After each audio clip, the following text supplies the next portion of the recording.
Le Rust, Benjamin, à quel moment tu l'as appris et quel était le besoin? Parce que, Le besoin, je sais pas s'il y avait un vrai besoin quand je l'ai appris. Mais en fait, je pense que ça vient principalement aussi de mon background, d'où je viens, c'est que je viens de l'électronique numérique. Et moi, j'ai vraiment appris l'informatique au début, les langages informatiques, avec l'assembleur. Et j'ai voué une passion énorme pour l'assembleur. J'ai adoré ça, j'en ai C'est fait. vrai. Ouais, je me souviens, un projet de fin d'études, il fallait faire un robot qui se déplace tout seul, qui allait chercher une clé et le ramène. Tout le monde l'a fait en Arduino, en C, et moi je me suis pris le délire, je me suis dit, je le fais en assembleur, et c'était du 8 ou 16 bits, je crois, à l'époque. C'est vrai, mais même un PIC 16F, tu peux le programmer en C en fait. Bah ouais, moi c'était sur des pics, ouais. Et ton PIC, tu l'as programmé en assembleur plutôt qu'en C? Ouais, pour le plaisir, parce Pour que, le plaisir. parce que j'adorais ça, le fait de pas avoir de multiplication, tu te rends compte, c'est génial. De devoir coder ta multiplication. Non, mais je sais pas, j'adorais ça, c'était ultra flexible, on pouvait faire tout ce qu'on voulait et donc beaucoup de Mais bêtises. tu te rends compte que le C, il est compilé en assembleur après. Ouais, je sais. Ok, non, je voulais savoir.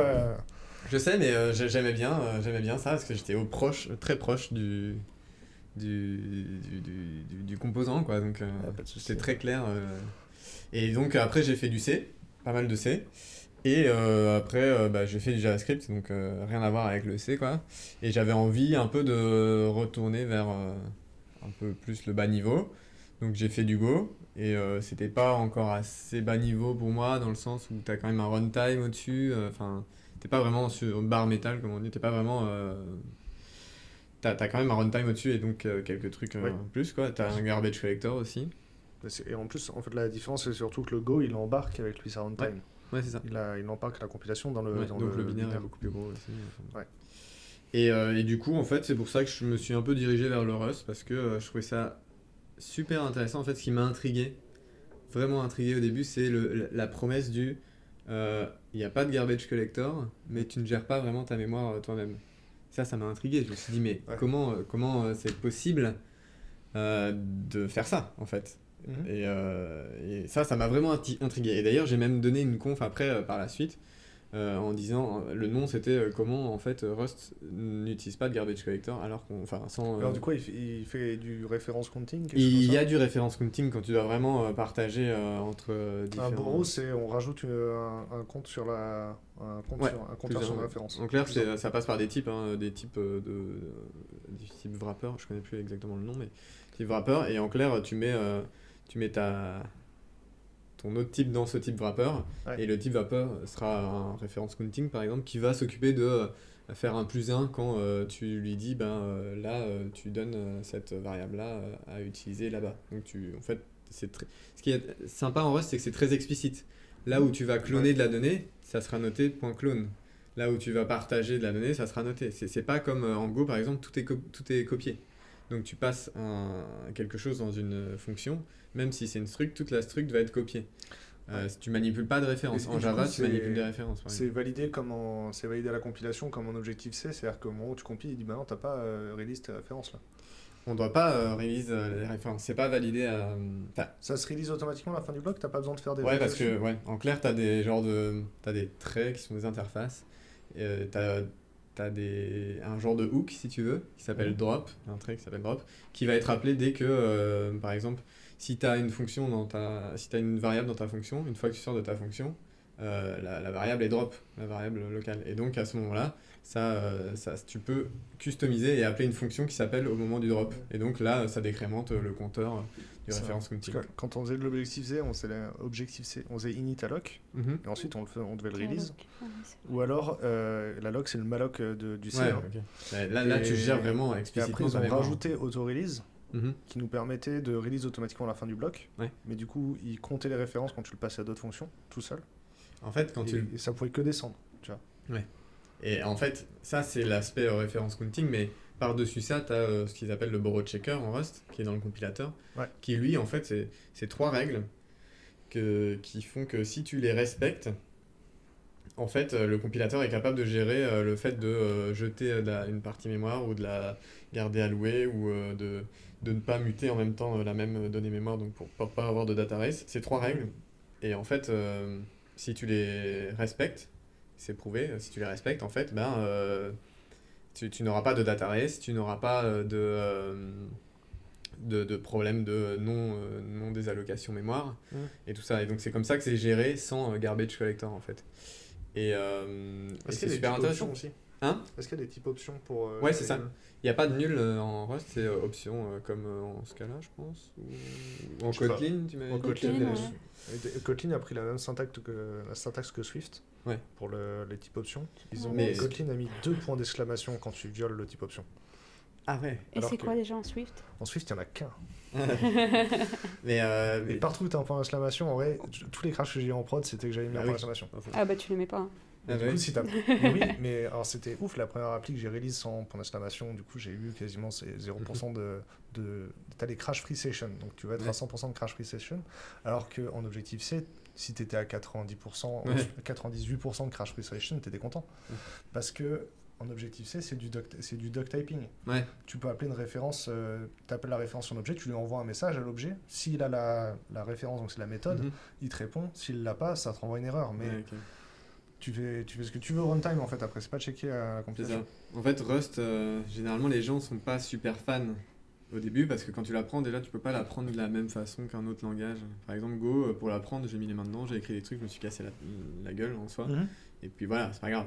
Mais Rust, le compilateur compilera pas souvent si tu essayes de faire comme ça. Donc ça va te frustrer, tu vas juste te dire, mais en fait, je sais ce que je fais, donc laisse-moi faire.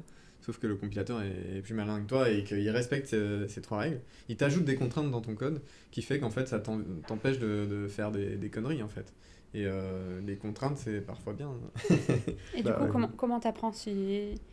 Ouais. Comment j'ai appris? Alors pour être honnête, j'ai appris 2 fois avant de vraiment pouvoir... J'ai abandonné 2 fois avant de vraiment entrer dedans. Mais encore en plus à l'époque c'était encore moins user-friendly que maintenant. Ouais. Maintenant ils ont quand même ajouté du sucre syntaxique sur certains trucs et tout ça. Donc c'est beaucoup plus sympa à faire.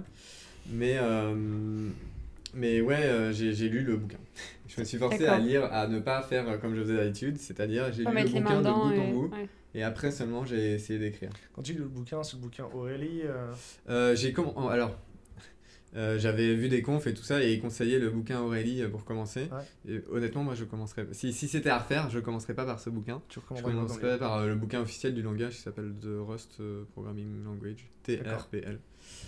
Et qui est très bien, qui est fait par la communauté et que je trouve très bien, plus clair, parce que le Aurélie passe plus de temps sur expliquer des méthodes alors qu'on s'en fout, tu peux très bien lire la doc et voilà.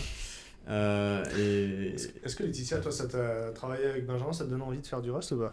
Non, je suis très contente de faire du JavaScript et de ne pas avoir à m'occuper de tout ça, honnêtement. En JavaScript, la Ouais. mémoire est managée. Ouais. Il y a que- Mm, mm. Non, mais en fait, à la fin, t'es quand même obligé d'apprendre si ça va sur le tas ou sur la pile, quoi.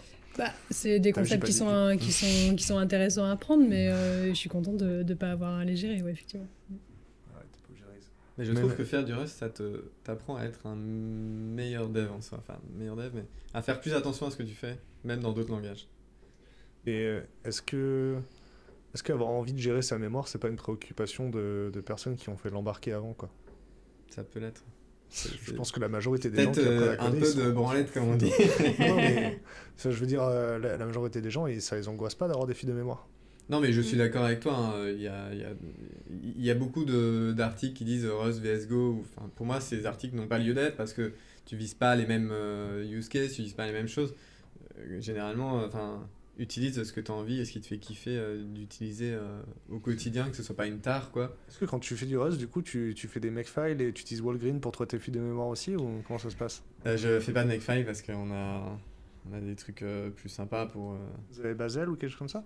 Bah, ça se plug à Basel, mais on a Cargo qui... Je connais pas, en vrai, Cargo la qui est majorité, l'équivalent je de connais NPM si tu veux, et D'accord. qui te fait, qui te build tout packagé correctement, qui te gère tes dépendances, qui est très bien. Et ça a été pensé dès le départ, contrairement à Go où c'est une vraie douleur de gérer ses dépendances.